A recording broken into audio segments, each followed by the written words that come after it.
J'aime lire dans Actes chapitre 13 ce qui était l'essence même du ministère des prophètes et des docteurs dans l'église d'Antioche.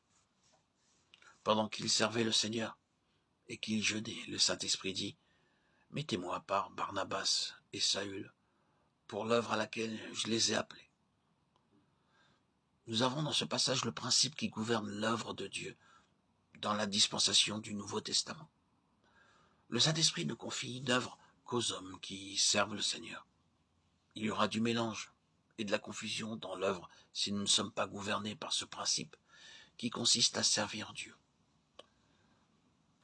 Au commencement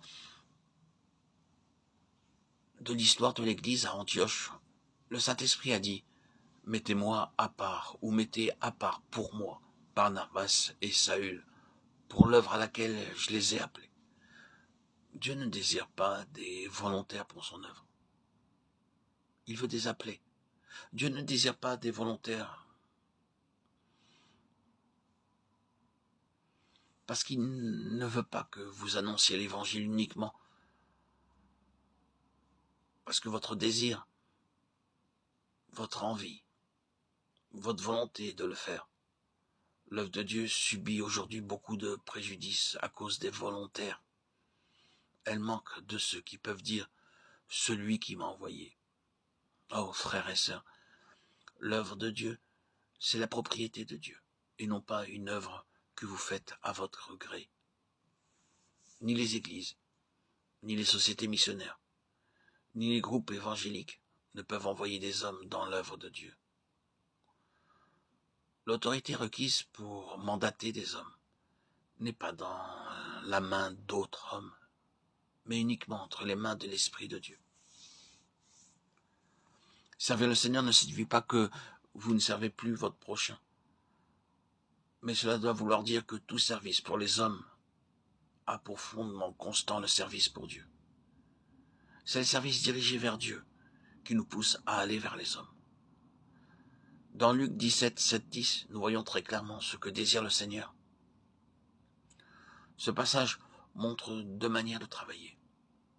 Labourer le champ et paître le troupeau.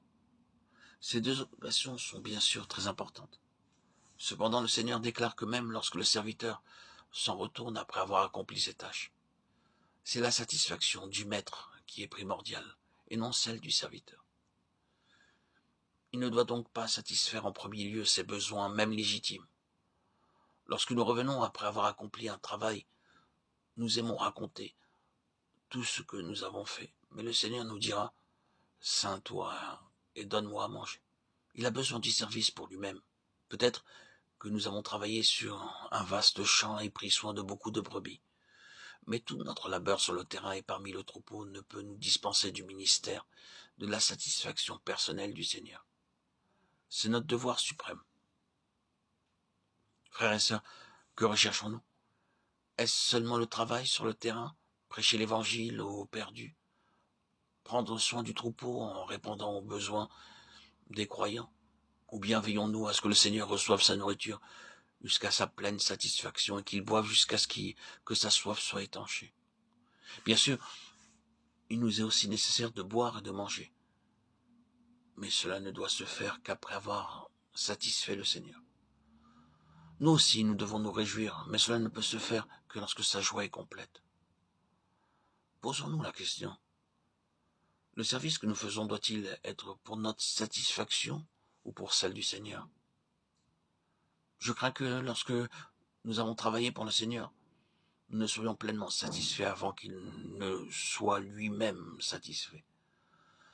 Nous sommes souvent réjouis de notre travail, alors qu'il n'a pu y trouver lui-même aucune joie.